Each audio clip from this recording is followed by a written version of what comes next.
What has working at Frog Design taught you about what it takes to build a strong company culture?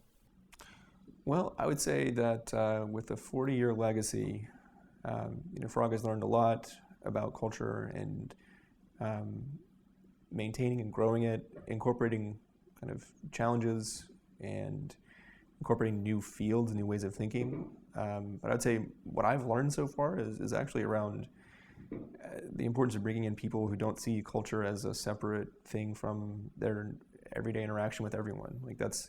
We are a culture. It's not a disembodied third-party thing. And I think that's kind of a funny culture. We need to be able to talk about it as if it's a thing, but I think the language has gotten a little away from personal responsibility. Like, we live this. Our actions, people see them. Our interactions create and reinforce certain ways of being, certain assumptions about things. So companies all struggle with culture, maintaining it, creating it, shaping it. And I think it's one of these things that people love to talk about because it seems so, it does at times seem very present, but very distant. But I'd say seeing people and how they embody it and exemplify it, that's not something I've been able to see in many other roles. Mm-hmm. And also seeing how powerful it is as an enabler of the work that we do.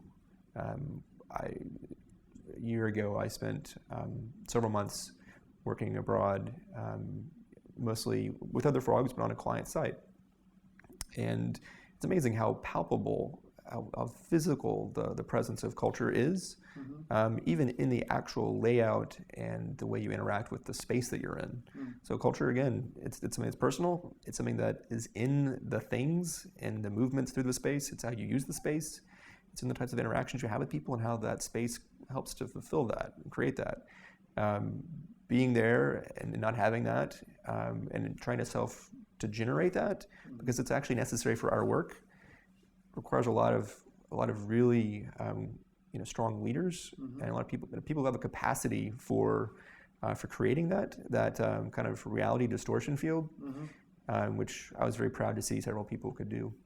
So you learn to value it, you learn to see it in people, you learn to hopefully add to it and shape it, and you hope to instill it in people's minds as they join, that it's theirs. It's not something that happens to them. It's something that they exist in, they perform in, and they create. And you've worked at large, successful organizations before coming on at Frog. How is this different? Yeah, well, you think about the type of work that we do, the type of thinking that we're doing. It's not, again, something that comes from objective, reasonable kind of things necessarily. I mean, it's not based in rationality. It's based in possibility. It's based in impromptu things. It's based in improv. It's based in abductive leaps, as Coco would sort of quote you. And the kind of things you need around, the kind of people you need around to just make, to sort of shape what's possible and what's expected. It's critical that you have people out doing things differently in a visible way, because then everyone feels they can too. So you think about like social psychology and our big concerns, our fundamental fears around, losing our little clan, being without other people. So how do you, in any group, you always have norms that form pretty quickly. Yeah. You need to create the ones that are useful to the type of thinking and type of behavior you need. And that, in our case, is exploration. And that means supporting people who, in activities that may not have an obvious end. Like, it's just to pursue, like climate to climb, as opposed to always thinking in terms of justification first. Sometimes you should do things just because it's for its own sake. And that type of thinking is not generally going to be conducive to a tightly run, controlled organization who cares a lot about cost.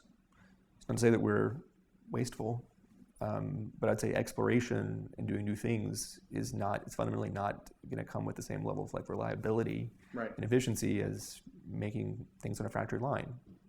That's the nature of the work. So I'd say critical to understand, like, how work and how culture relate to each other, and also how you hire for that and maintain it. Right.